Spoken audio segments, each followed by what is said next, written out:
Assalamualaikum warahmatullahi wabarakatuh. Kembali hari ini kita ngaji Hikam Melayu, kitab Futuhul Arifin fi bayani amalis salikin wal wasilina ilallahi ta'ala, yang merupakan terjemah matan hikam dengan syarah yang diringkaskan oleh Muallim Haji Muhammad Sarni bin Haji Jarmani bin Haji Muhammad Siddiq Al-Alabi.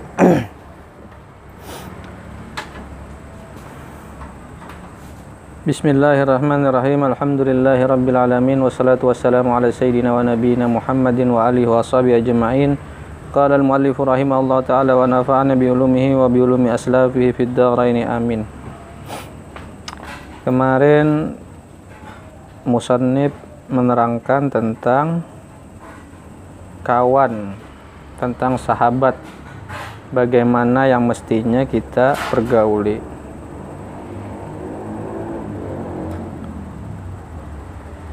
Selanjutnya musannif menerangkan kerusakannya berkawan dengan orang tersebut. Yang dimaksud adalah orang yang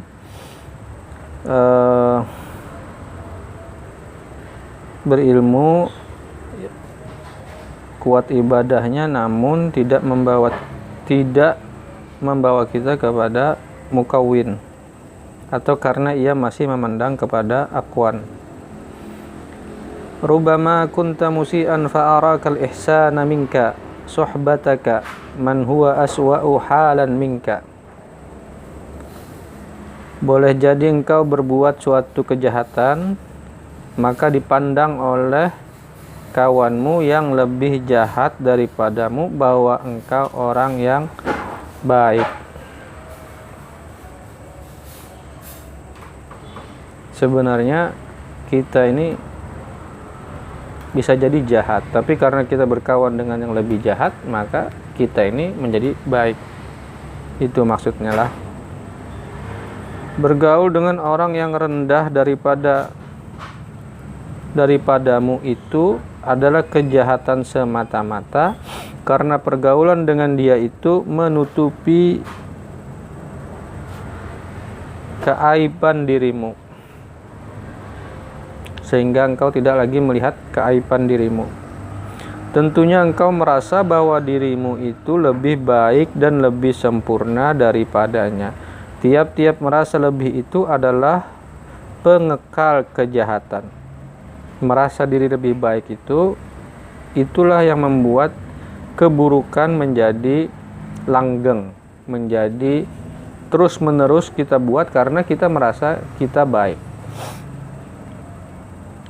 Maka oleh itu, kalau tiada mendapat kawan yang menunjuki engkau untuk menuju kepada Allah, tak usah engkau bergaul. Peringatan daripada Muallim Haji Muhammad Sarni. Bergaul pada istilah ahli tasawuf itu ada dua bahagi atau dua bagian. Bergaul atau sohbah dalam kacamata ahli tasawuf itu ada dua bagian. Yang pertama, bergaul karena mengambil berkat saja, mengambil berkah, seperti berkumpul dengan kawan yang sama-sama mengamalkan wirid-wirid yang telah diatur oleh guru tarekah, dan melatih diri bermujahadah untuk menuju kepada Allah. Ikhwan inilah, ikhwan tarekat ini, dan bukan untuk mencontoh daripadanya. Ini tiada disyaratkan seperti apa yang diterangkan oleh musannif tadi. Jadi pergaulan yang semacam ini tidak wajib, tapi karena kita sama-sama satu guru, sama-sama di dalam bimbingan seorang guru atau di dalam lingkaran yang sama, lalu kita berkawan, biasa disebut ikhwan tarikat. Yang kedua, bergaul karena hendak mengambil pelajaran atau untuk mencontoh dan meneladani daripada ahwal atau ihwal dan amal perbuatannya, seperti seorang murid yang menghendaki didikan daripada guru yang telah sempurna sifat-sifat kepujian dan kebaikan pada batinnya, dan dia dapat membangunkan himmah, semangat dan ihwal atau ahwal muridnya untuk menuju kepada Allah. Inilah pergaulan yang disyaratkan seperti apa yang tersebut. Jadi ini yang diwajibkan atau dianjurkan untuk kita bergaul kepada mereka yang bisa membimbing kita kepada Allah. Orang yang memiliki syarat-syarat tersebut sungguh sukar diperdapati di masa sekarang. Mendapatkan guru mursyid atau pemberi pembimbing yang sempurna, yang baik di zaman sekarang ini, kata muallim, adalah sangat sulit. Ini banyak diutarakan karena orang dengan karakter yang sempurna itu, apalagi di zaman ketika pengaruh keterpengaruhan itu begitu kuat atau begitu masif, dan ini bisa didapatkan dari mana saja. Ini dibuat pada masa 30 tahun yang lalu lah kitab ini dibuat. Itu saja muallim sudah menyatakan sukar mendapatkan guru yang semacam ini atau sahabat yang semacam ini. Apalagi sekarang ketika arus informasi sedemikian banyak dan apa saja bisa kita akses melalui sambungan jarak jauh, internet gitulah. Semakin kita dibingungkan dengan banyak informasi yang saling bertukar tangkap di dalam pikiran kita maupun di dalam pergaulan kita. Tapi bukan sesuatu yang mustahil jika kita meminta petunjuk atau meminta pertolongan kepada Allah. Hikmah yang berikutnya, maqalla amalun baraza min qalbin zahidin wala kathura amalun baraza min qalbin raghibin. Tidak sedikit amal yang dikerjakan dari hati orang yang zuhud, dan tidak banyak amal yang dikerjakan dari hati orang yang gemar dunia. Arti zuhud yaitu berpaling hati daripada mengingini dunia dan seisinya, hanya mengambil sesuai keperluan, sesuai perlunya. Maka orang yang zuhud itu hatinya dapat khusyuk dengan sepenuhnya dalam mengerjakan ibadah kepada Allah.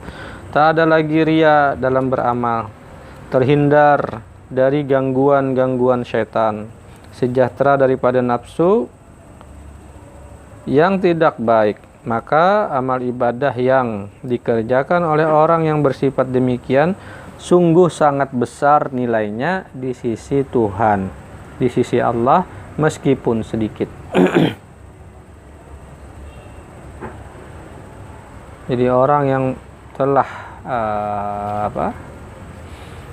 meninggalkan dunia dalam pengertian kecondongan diri kepada dunia secara berlebihan, yang telah membersihkan hatinya daripada kerat-kerat duniawi, ia hanya mengambil seperlunya, seperlu kehidupannya untuk dunia ini, sementara fokus utamanya atau konsentrasinya lebih tertuju kepada mukawin. Itu walaupun sedikit amalnya lebih bernilai di sisi Allah. Sebaliknya, amal yang dikerjakan oleh orang yang menggemari dunia sekalipun banyak tetapi masih sedikit perhitungannya. Orang yang cinta dunia, alimkah ia, banyak ibadahkah ia, itu walaupun banyak yang didapatnya, yang dimilikinya, yang dikerjakannya, di sisi Tuhannya terhitung sedikit. Karena banyaknya gangguan yang merusak amal. Seperti diriwayatkan daripada Ibnu Mas'ud radhiyallahu an. Ini riwayat daripada sahabat Ibnu Mas'ud. Nabi SAW bersabda, atau daripada Ibnu Mas'ud, rak'atani min zahidin alimin khairun min ibadatil muta'abbidi minal mujtahidina ila akhirid dahar abadan sarmadan. 2 rakaat sembahyang dari orang yang zuhud, yang alim, lebih baik daripada ibadah orang yang abid, yang bersungguh-sungguh ibadah sampai ke akhir masa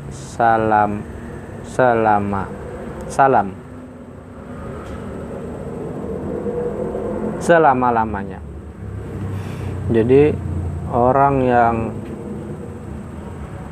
telah memalingkan diri dari dunia daripada hatinya, itu meskipun sedikit amalnya lebih baik daripada orang yang banyak ibadahnya atau banyak ilmunya tapi tidak mampu meninggalkan dunia daripada hatinya. Tapi ini bukan satu suruhan lah untuk kita kemudian beralasan tidak perlu memperbanyak amal atau memperbanyak mencari ilmu pengetahuan. Tetap saja bagi seorang salik, mubtadi atau mutawassit, dia harus memperbanyak amalnya karena kuantitas itu kemudian menentukan kualitas. Nah, di akhir perjalanan seorang muntahi, ada kalanya dalam pandangan zahir kita tidak banyak melakukan amal, atau dari kita bertanya mungkin tidak kita rasakan banyaknya ilmu, tapi apa yang ada di dalam hatinya Allah lebih tahu, dan itu lebih berharga di sisi Allah. Semoga kita bisa memilih teman yang baik untuk kita meneladani mereka, maupun kita berbagi suka duka, sehingga ini semua dapat mengantarkan kita kepada al-mukawwin, yang menjadi sebab dari al-kaun dan aghyar yang seringkali mendinding atau menghijab pandangan kita daripada kebenaran. Semoga berfaedah. Assalamualaikum warahmatullahi wabarakatuh.